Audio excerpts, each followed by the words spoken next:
پیارے بہنوں اور بھائیوں، آج آپ لوگوں کے ساتھ ایک صحابیہ کے طلاق مانگنے کا واقعہ شیئر کریں گے۔ ایک دن ایک صحابی رسول رات کو اپنے گھر میں آرام فرماتے تھے اور انہیں پیاس لگی تو انہوں نے اپنے اہلیہ سے پانی مانگا۔ ان کی اہلیہ صحابیہ عورت تھی، وہ پانی لے کر آئی تو وہ صحابی دوبارہ سو چکے تھے۔ وہ عورت اتنی خدمت گزار تھی کہ پانی لے کر کھڑی ہو گئی۔ جب رات کا کافی حصہ گزر گیا تو صحابی کی آنکھ کھلی تو یہ دیکھ کر حیران رہ گئے کہ ان کی وفادار بیوی پانی لے کر کھڑی ہے۔ پوچھا، تم کب سے کھڑی ہو؟ اس صحابیہ نے جواب دیا کہ جب آپ نے پانی مانگا تھا میں پانی لے کر آئی تو آپ آرام فرما چکے تھے، اس لیے میں نے آپ کو جگا کر آپ کے آرام میں خلل ڈالنا مناسب نہ سمجھا اور سونا بھی گوارا نہ کیا، کیونکہ میں نے سوچا کہ ممکن ہے پھر آپ کی آنکھ کھولے اور آپ کو پانی کی طلب ہو اور کوئی اور پانی دینے والا نہ ہو، کئی خدمت گزاری اور وفاشاری میں کوتاہی نہ ہو جائے، اس لیے میں ساری رات پانی لے کر کھڑی رہی۔ ذرا سوچئے، آج کوئی ایک عورت ایسی باوفا اور خدمت گزار تو دکھاؤ۔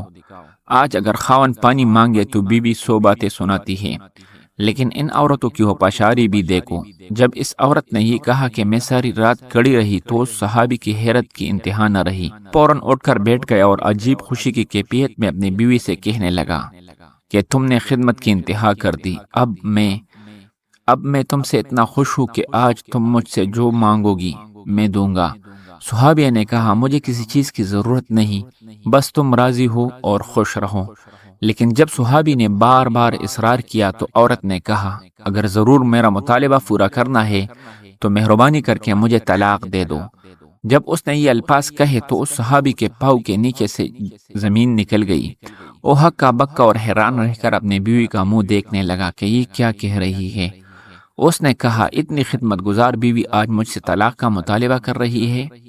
اس نے کہا، چونکہ میں وعدہ کر چکا ہوں اس لیے تیرا مطالبہ تو پورا کروں گا، لیکن پہلے چلتے ہیں رحمت عالم صلی اللہ علیہ وآلہ وسلم کی خدمت میں۔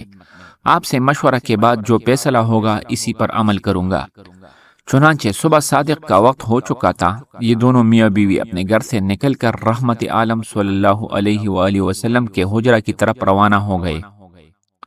راستے میں گڑھے میں صحابی کا پاؤں پھسل گیا اور وہ گر گئے۔ اس کی بیوی نے ہاتھ پکڑ کر صحابی کو اٹھایا اور کہا، آپ کو چوٹ تو نہیں آئی؟ صحابی نے کہا، اور تو کچھ نہیں، البتہ پاؤں میں تکلیف ہے۔ صحابی عورت نے فرمایا، چلو واپس گھر چلیے۔ صحابی نے کہا، اب تو قریب آ چکے ہیں۔ صحابیہ کہنے لگی، نہیں، واپس چلو۔ چنانچہ جب گھر واپس آئے تو صحابی نے پوچھا کہ مجھے تو سمجھ نہیں آئی کہ سارا ماجرا کیا ہے۔ صحابیہ نے کہا، مسئلہ یہ ہے کہ میں نے کسی سے سنا ہے کہ جیسے ساری زندگی میں کوئی تکلیف نہ ہو اس کے ایمان میں شک ہے۔ جو بھی ایماندار ہوتا ہے وہ ضرور تکلیف میں آزمایا جاتا ہے۔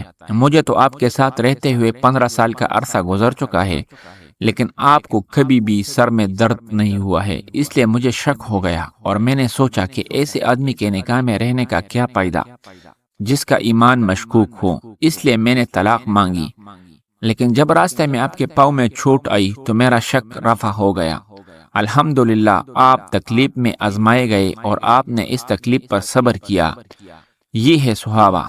آج تو میاں بیوی کی لڑائی زیوروں، کپڑوں، گھر اور مکان کے اخراجات پر ہوتی ہے، ایمان اور دین کی بات ہی کوئی نہیں پوچھتا۔